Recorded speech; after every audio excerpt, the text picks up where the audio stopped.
భగవంతుడి క్షణమాత్ర దర్శనం కలిగించడమే నా ఒకే ఒక కోరిక. మీరెంతగా దేవుణ్ణి కోల్పోతున్నారో మీరు గ్రహించడం లేదు.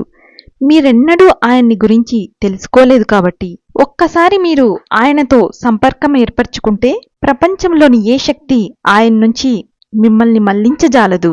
నా ఒకే ఒక కోరిక మీకు క్షణకాల దైవదర్శనం కలిగించడం. ఎందుకంటే ఆయన్ని పొందితే మీరిక పొందవలసిన మరే గొప్ప విషయం లేదు. సాతాను యేసును ప్రపంచం మొత్తం మీద అధికారం ఇస్తాను అని ప్రలోభపెట్టాడు. కాని ఆయన అన్నాడు, నా వెనక్కి పో సాతాన్. యేసు దగ్గర అన్నిటికన్నా గొప్పదైనది ఏదో ఉంది. దేవుణ్ణి తెలుసుకోవడమనేది భూమి మీద ఏ కోరిక తీరడం కన్నా అధిక సంతృప్తినిచ్చేది. మీకు అన్నింటికన్నా గొప్ప నిధి అయిన ఆయన మీతోనే ఉంటే మీ హృదయంలో ఉన్న ప్రతి చిన్న కోరిక తీరుతుంది. దీనికి నాదే సత్యప్రమాణం. ఆయన నా ప్రతి ఒక్క కోరిక తీర్చాడు.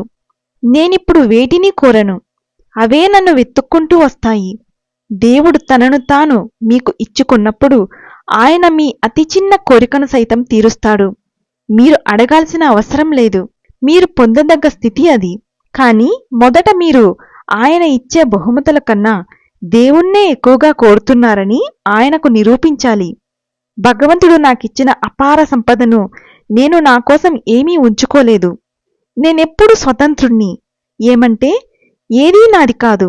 నేను కేవలం ఆయన కోసమే, మీ అందరి కోసమే పనిచేస్తున్నాను. అందువల్ల ఏదైనా అవసరం ఎప్పుడైనా నా మనస్సుకు తోచినప్పుడు దేవుడు దాన్ని తీరుస్తున్నాడు. నేను దేవుడికి మానసికంగా ఏం చెప్పాలన్నది జాగ్రత్తగా ఆలోచించాలి. ఎందుకంటే అది సాక్షాత్కరిస్తుంది కాబట్టి. ఈ విధమైన సంతృప్తి ఏ ప్రపంచ సంపద నాకు ఇవ్వజాలదు. దేవుడు మీకోసం ఎదురుచూస్తున్నాడు. మీరు ఆయన్ని అన్వేషించాలి. ఈ సెల్ఫ్ రియలైజేషన్ మార్గాన్ని అనుసరించండి. ఏ ఇతర మార్గం కన్నా తొందరగా ఇది మిమ్మల్ని ఆయన దగ్గరికి చేరుస్తుంది. నేను అన్ని పద్ధతులను అనుసరించి చూశాను. సహేతుకంగా ఈ మార్గంలోకి ప్రవేశించాను. ఉద్రేకంతో కాదు. తమ సాక్షాత్కారం దృష్టాంతంగా సెల్ఫ్ రియలైజేషన్ ఫెలోషిప్ గురువులు చూపించిన మార్గాన్ని అనుసరించి మీరు ఈశ్వరుణ్ణి కనుక్కోవచ్చు.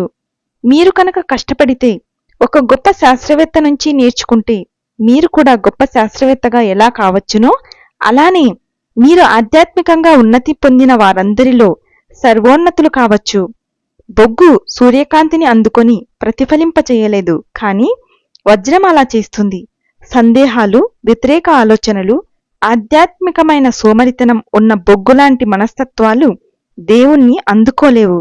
కాని నిజమైన పూర్తి విశ్వాసం, పట్టుదల ఉన్న వజ్రం వంటి మనస్తత్వాలు దైవ చేతనా జ్ఞానాన్ని పొంది ప్రతిఫలింపచేస్తాయి. Thank you.